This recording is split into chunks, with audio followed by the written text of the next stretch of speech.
আসসালামু আলাইকুম ওয়া রাহমাতুল্লাহি ওয়া বারাকাতুহু। কেমন আছো শিক্ষার্থীবৃন্দ? আশা করি আল্লাহর রহমতে সকলে ভালো আছো।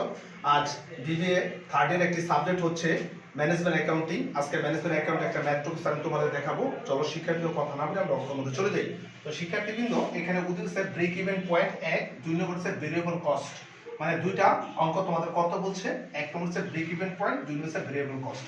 এর মধ্যে উদ্দীপক হচ্ছে টোটাল সেলস আছে 5 লাখ টাকা, সিএম বা পিবি রেশিও দেওয়া আছে 40% আর এমএস মার্জিনাল সেফটি রেশিও আছে 25%।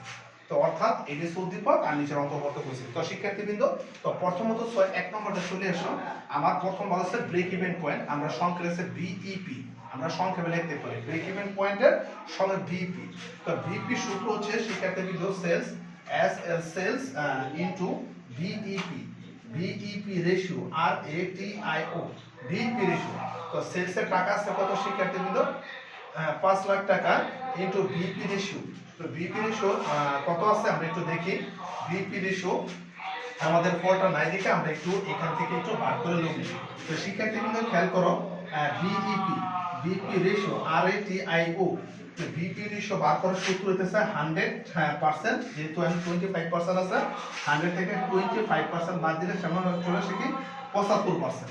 তো আমরা এখানে লিখতে পারি কি শিক্ষার্থীবৃন্দ 75%। তো এখন সেখানে খেয়াল করা 5 লাখ টাকার উপর তুমি যদি 75% ধরো তাহলে আমার টাকা চলে আসে 3,75,000 টাকা। অর্থাৎ এর आंसर। ঠিক আছে শিক্ষার্থীবৃন্দ, এটি হচ্ছে বিইপি পয়েন্টের টাকা।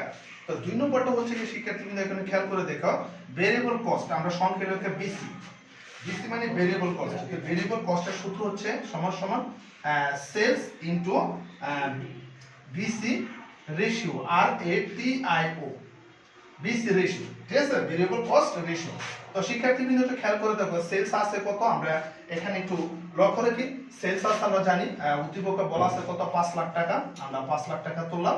এবং variable cost ratio, variable cost রেশিওটা নাই, তো আমরা বিসি রেশিও বার করে নিই। বিসি রেশিও আর এটিআইও। তো বিসি রেশিও বার করার সূত্র কি শিক্ষার্থীবৃন্দ একটু খেয়াল করে দেখো, এখানে সিএম রেশিও বা পিবি রেশিও আছে। তো আমরা এটা 100% মাইনাস কত, এই যে সিএম বা পিবি রেশিও আছে 40%। ঠিক আছে শিক্ষার্থীবৃন্দ, তো 40% 100% থেকে 40% গেলে থাকে কত, থাকতেছে 60%। অর্থাৎ এখানে কি 60%। তো শিক্ষার্থীরা 5 লাখ টাকার উপর যদি তুমি 60% ধরো তাহলে তোমার টাকা বরাবর চলে আসছে কত, 3 লক্ষ টাকা। 3 লক্ষ টাকা, দ্যাট ইজ आंसर। তো শিক্ষার্থীদের ভেরিয়েবল কস্টটা চলে আসে। তো শিক্ষার্থীদের আমি অঙ্কটা সম্পূর্ণ সলিউশন করে দিয়েছি। যারা বিবিএ থার্ড ইয়ার স্টুডেন্টস ও ম্যানেজমেন্ট অ্যাকাউন্টিং এর অঙ্কটা তোমরা দেখতে পারো। এখানে খাতা কলম নিয়ে প্র্যাকটিস করে আশা করি উপকার হবে। তোমরা হোয়াইট বোর্ডে দেখতে পাচ্ছ কিভাবে অঙ্কটা করছি, সলিউশন পেয়ে গিয়েছে। তো শিক্ষার্থীরা আজকে এই পর্যন্ত, আগামীকাল নতুন কোনো টপিক হাজির হবো। আজকে আল্লাহ হাফেজ।